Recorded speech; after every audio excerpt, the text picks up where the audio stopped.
supply of Pi coins, and I also want to get a good idea of the demand. And from there, I'm going to try to calculate a price. The first thing I want to take a look at is the supply side, which I think many of you guys will find pretty interesting. I've always wondered how many Pi coins are out there, and I guess I finally started to get my butt out of my seat and started to do some work. And for me to be able to do this calculation, I needed a couple pieces of information.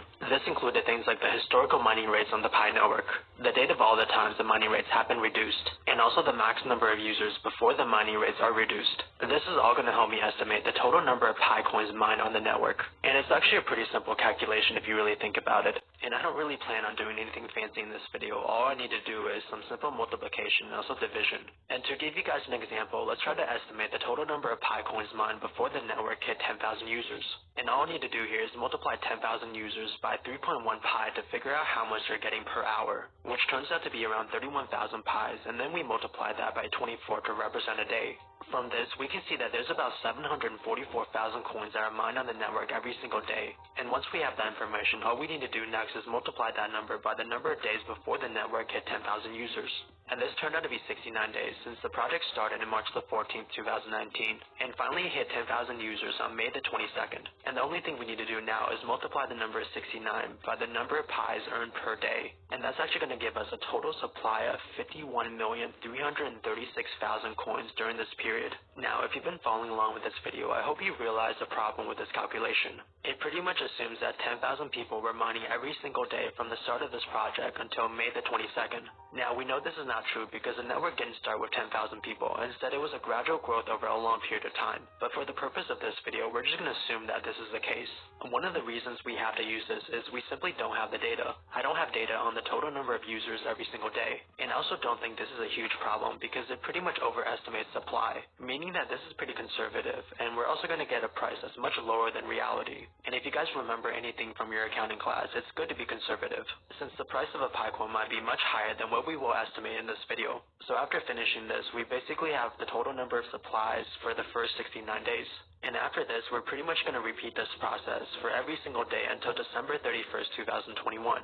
And I chose December 31st, 2021 as the last day that we can mine Pi. And this is because the developers estimate that mining for Pi will stop in Q4 of 2021. And this can mean either October, November, or December, and I simply chose the very last day just to be conservative again. And I'm simply going to share the number I got here because we don't have to run through the whole process again. One, because I feel like now you guys have a good idea of how I got this number, and two, because I know it's kind of boring, so you guys don't have to see it again. And the total mineable Pi here is about 117 billion pies. Now, this number is pretty huge, but we don't actually get to see what the price is until we factor in demand as well. But before we move on to the demand part, we do have to adjust this number a little bit. And this is because most people don't actually earn the base mining rate. And we also have to factor in the bonus referrals as well. So right now, the project tells you that you earn 0.2 pies every hour, but that number includes a full security circle and also the base pioneer rate.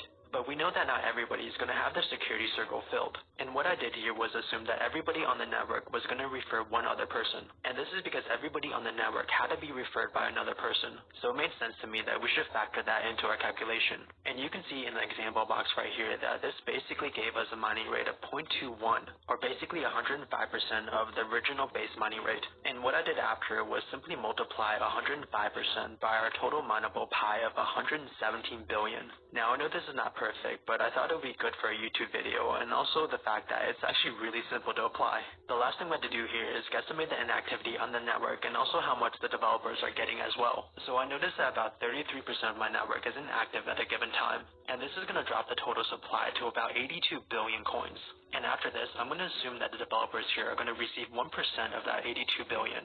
And finally, after all this talk and work, we have an estimated Pi supply of 83,521,000,000 coins.